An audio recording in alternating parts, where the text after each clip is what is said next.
Državni zbor je nedavno sprejel zakon, s katerim ranljivim skupinam prebivalstva namenja energetski dodatek v višini 200 evrov.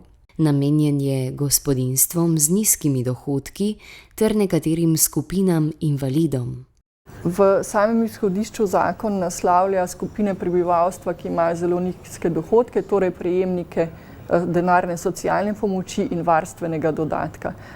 Mi smo bili veseli, da so se že v tej prvi izhodiščni fazi spomnili tudi na invalide kot najranljivejše skupine prebivalstva, ki imajo praviloma nižje dohodke, kot je sicer v povprečni populaciji. Seveda pa, kot rečeno, smo želeli, da bi bil ta nabor skupin invalidov nekoliko širši, kot je bil predviden v samem izhodiščnem predlogu zakona. Zakon sam je v predlogu predvideval vključitev invalidov, ki prejemajo nadomestilo za invalidnost po zakonu o socialnem vključevanju invalidov.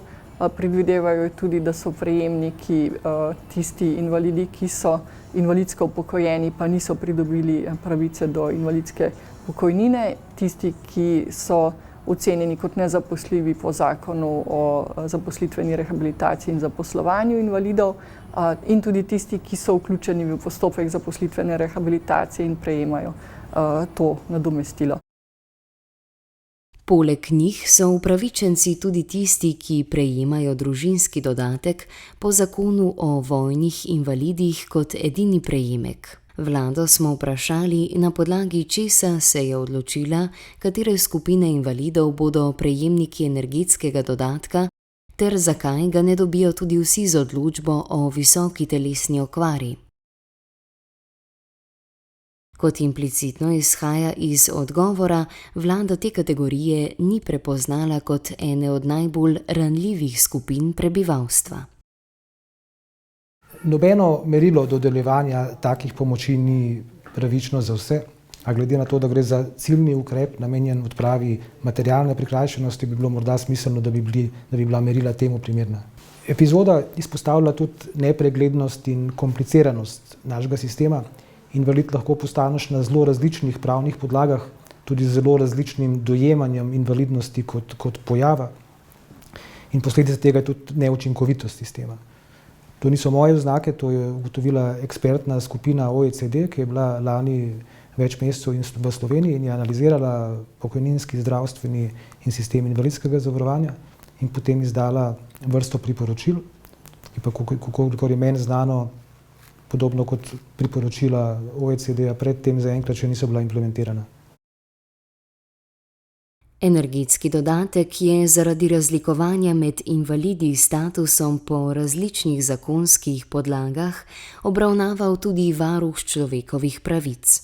Ta je zapisal, da merilo za razlikovanje med invalidi ne more biti njihova bolezen, temveč omejitev, ki jo ta bolezen povzroča ob pogoju, da gre za dolgotrajno bolezen oziroma stanje ali poškodbo. Posledično je Ministrstvo za delo, družino, socialne zadeve in enake možnosti med prejemnike energetskega dodatka vključilo tudi nekatere druge skupine, ki so bile sprva izločene.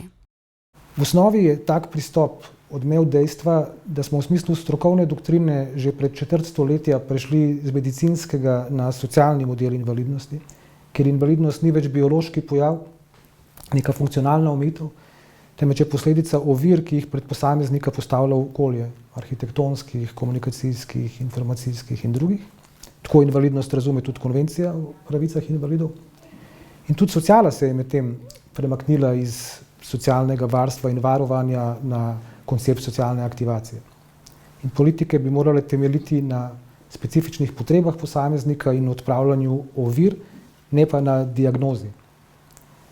Navzlic temu cel sistem še vedno temelji na medicinskih kategorijah in grupira invalide v skupine znotraj ene diagnoze ali eventualnega pravnega statusa, čeprav so potem znotraj te posamezne skupine lahko zelo raznorodne in so njihove potrebe bistveno bolj primerljive s potrebami oseb v eni drugi skupini. Na Nacionalnem svetu invalidskih organizacij Slovenije sicer ne želimo, da bi bila invalidnost kar že avtomatično povezana z revščino. vendar je pa dejstvo še vedno, tudi v tem 21. stoletju, da kar velik delež invalidov se sooča z nižjimi dohodki, kot jih ima sicer nek povprečen prebivalec, ker imajo slabše zaposlitvene možnosti, marsikdo ima tudi slabše izobrazbene možnosti in posledično nižjo izobrazbo, kar seveda vpliva na zaposlitev, ali pa v veri v okolje ali v zdravstvenem stanju pogojuje njegove možnosti, da si sam pridobi ustrezno visok dohodek. Hkrati so pa seveda določene stiske, ki jih prinaša invalidnost, povezane z višjimi življenjskimi stroški.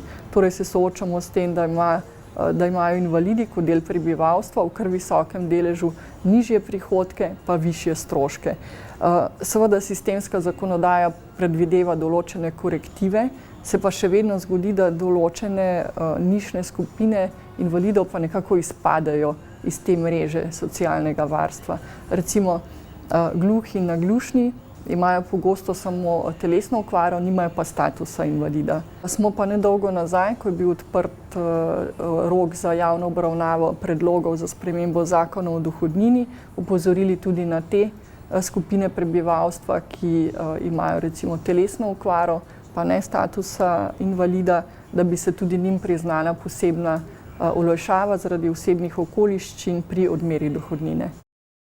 Pred Slovenijo je torej še veliko dela, da uredi, posodobi in poenostavi sistem socialnega in invalidskega varstva, ki bo bolj pravičen in primeren.